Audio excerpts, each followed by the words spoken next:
Objetivo, continuamos en directo. Faltan 3 minutos para que sean las 5 de la tarde y en este punto les propongo, seguro que no lo han hecho nunca, subirse al caza de combate Messerschmitt Bf 109, un avión alemán que a partir de este momento van a conocer muy bien. Esa experiencia, subirse al caza, es lo que van a lograr leyendo un libro, porque es una lectura inmersiva, dicen los prologuistas de esta obra. Se llama Cielo Rojo, Águilas Azules y es el último trabajo. No me atrevo a clasificarlo, en principio es una novela histórica, pero ahora nos lo explica su autor. Es el último trabajo de Daniel Ortega, que nos acompaña esta tarde en Ocho Magazine. ¿Cómo estás, Daniel? Bienvenido. Muy bien, encantado de estar una vez más. Vienes con nuevo libro debajo del brazo. Te hemos acompañado en todas tus últimas publicaciones, pero esta vez, Daniel, bueno, volvemos a la Segunda Guerra Mundial, que es tu pasión, ahora hablamos de eso, pero esta vez yo noto que hay un salto. No creo en la calidad porque siempre has puesto mucho empeño y mucho rigor en los libros que haces, pero sí es otra etapa, ¿no? Sí. ¿Estás de acuerdo?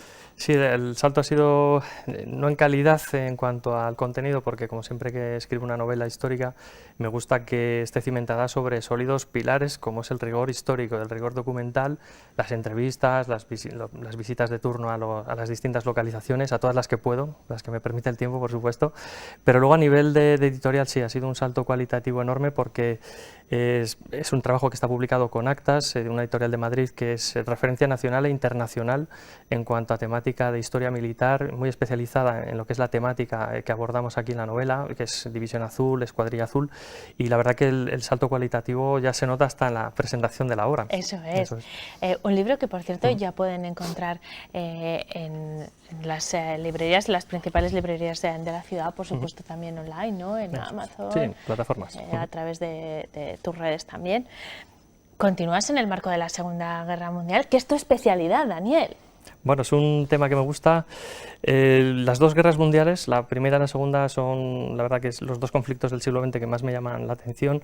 Tal vez tenga más predilección por la primera, como que está más olvidada respecto a la segunda, que es la protagonista indudable, ¿no? del siglo XX, pero es que en la Segunda Guerra Mundial hay tantas anécdotas, hay tantos hechos aún desconocidos que los propios investigadores y divulgadores seguimos descubriendo. Prácticamente todos los años, pues bien a través de las obras, intentamos difundir esas historias o microhistorias que ocurrieron dentro de este gran conflicto del siglo XX.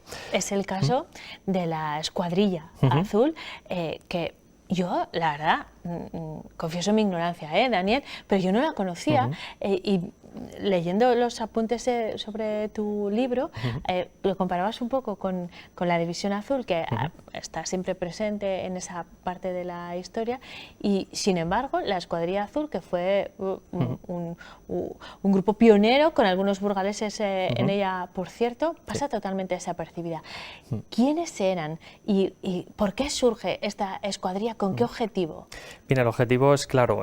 Si bien la División Azul, un contingente por el que acaban transitando unos 45.000 hombres entre soldados, tropa, oficiales y suboficiales, en la Escuadrilla Azul, en esta en concreto, que es la primera en la que hablo de esta primera Escuadrilla Azul, de 5 en total, que llegan a luchar junto con los pilotos alemanes de la Luftwaffe, es una unidad, vamos a llamarla así, la hermana pequeña de la División Azul, porque la infantería pues, es la gran protagonista en todas las guerras, pero en este caso la aviación, como es el caso de la Luftwaffe alemana, en aquella época, estamos hablando del contexto del año 1941, cuando todavía se estaba lanzando el asalto hacia Moscú, estamos hablando de la etapa final de 1941, es justo cuando entra en acción la Escuadrilla Azul. Son pioneros porque abren el camino dentro de un ejército extranjero de nuestros pilotos, de pilotos españoles. A esta primera Escuadrilla Azul estamos hablando de un contingente de unos 113 hombres, si no me falla la memoria, que son los que figuran en el diario de operaciones. Van oficiales, van suboficiales, van tropa, y van lo mejor que tenía el ejército español en aquel momento. Si bien se presentaron muchísimos voluntarios, la elección que tuvo que hacer el comandante Ángel Salas Larrazábal, el jefe de la expedición, yo no me quiero poner en su piel en aquel momento porque tuvo que ser muy difícil. Estaban en ese pequeño grupo de pilotos, que eran 17 dentro de ese elenco de 113 hombres que van a luchar al frente ruso. Los 17 pilotos que están ahí, que forman parte de ese escalón de vuelo, son lo mejor que tenía el ejército en esos momentos, en ese año 1941. Por lo tanto, la elección de Salas Larrazábal tuvo que ser muy complicada. De hecho, acto seguido, más o menos tenían un sistema de rotación de unos 6 meses, es decir, esta primera escuadrilla va al frente, parte en julio del 41 y regresa a España en marzo del 42, y luego le va sucediendo otra y otra y otra, llegar a 5, y más o menos permanecen unos 6 meses. Estos hombres que conforman esta unidad, es extraordinario ver las hojas de servicio que ya tenían de la Guerra Civil Española. Tenían un montón de servicios, derribos en combates aéreos, y luego los mecánicos, los armeros, sin los que sería imposible que estos aparatos volasen, eran de lo mejor que tenía el ejército. Alguno de ellos incluso repite en más de una escuadrilla. Cuando hablamos de la participación española en la Segunda Guerra Mundial, siempre sale a relucir la División Azul, y parece que se queda ahí, ¿no? Que fue pequeña. Es razonable, veníamos de una guerra civil, estamos en una posguerra durísima en España, así que ahora conocemos más datos de estos protagonistas a través de tu libro. Una vez más, Daniel, en tus libros hablamos de rigor histórico. De hecho, en este caso, el 90% de los personajes existieron, los hechos que tú novelas también ocurrieron prácticamente así. Tú profundizas un poco más en la parte psicológica. Se ha hablado también mucho de el impacto psicológico que tuvieron los participantes en la División Azul. En este caso, ¿cómo es? Piensa que son 113, es decir, prácticamente como una compañía si lo trasladamos a la infantería. Entonces, digamos que el día a día es muy cercano entre todos ellos, es una familia, ¿vale? Son 113. He tenido acceso durante el proceso de documentación, y por supuesto a través de las entrevistas, a testimonios escritos de pilotos, de mecánicos, de armeros. La verdad que se te ponen los pelos de punta cuando puedes comprobar cómo tienen que luchar a 50 bajo cero.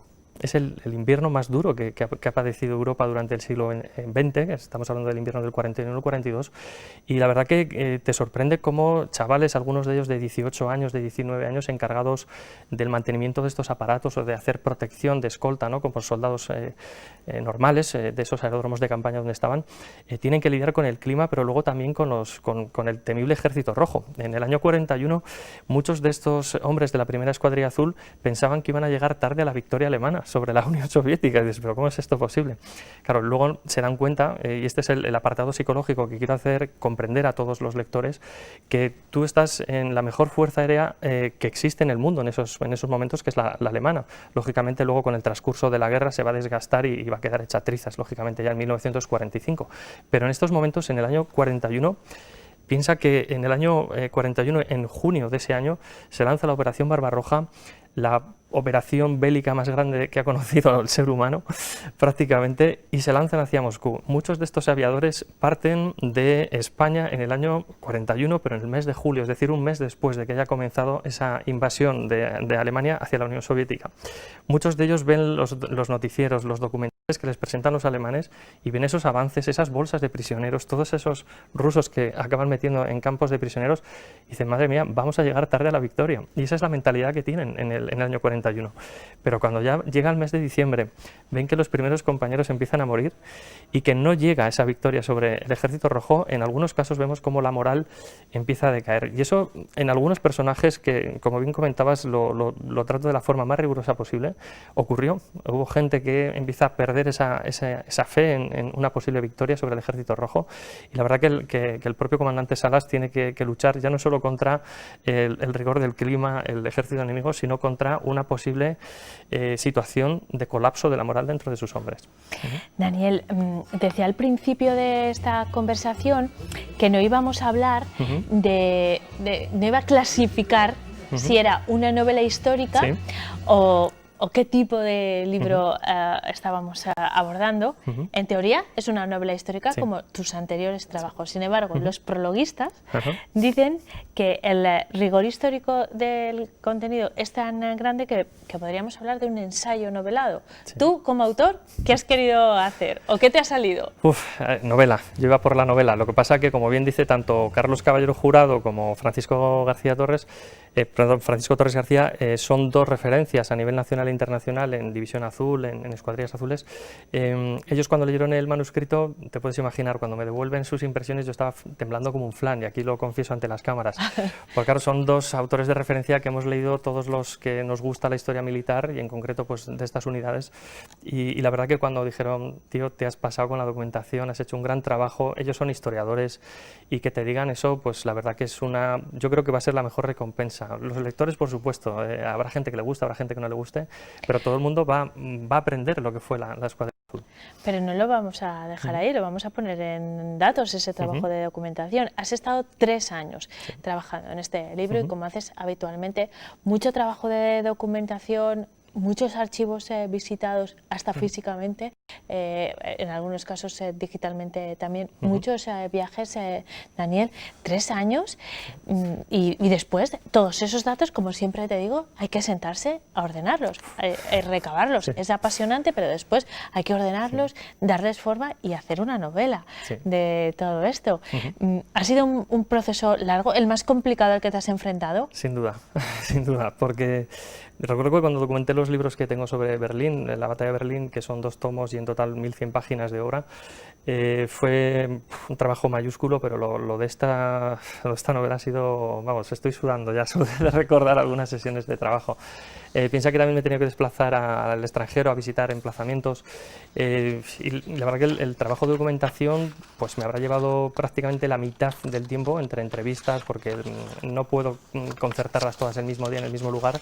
Por lo tanto, pues me he tenido que desplazar muchas veces a distintas ubicaciones dentro de España, al extranjero, como bien decías, a los archivos, y una jornada de un archivo, pues igual te has metido 5 o 6 horas y parece que has estado 10 minutos, porque quieres abarcar tanta información que es imposible. Entonces vas más veces, y ya luego, al final, lo que sí que es realmente interesante es que dices, bueno, tengo toda la información, tengo la cronología, tengo la información original que ellos dejaron, mecanografiada, ¿no?, con sus máquinas de escribir, con su diario de operaciones, y sabes lo que han hecho en todo momento, pero luego tienes que solapar toda la información que sacas de las entrevistas, de los diarios personales, de todos estos testimonios, y luego además de los asesores, que hay que hacerles mucho caso, porque yo creo que son los mejores con los que me he podido codear para hacer este trabajo. Desde aquí les mando un fuerte abrazo, saben quién son, y la verdad que ha sido una ayuda vital, ¿no?, porque he podido tocar hasta uniformes que llevaron ellos con mis propias manos.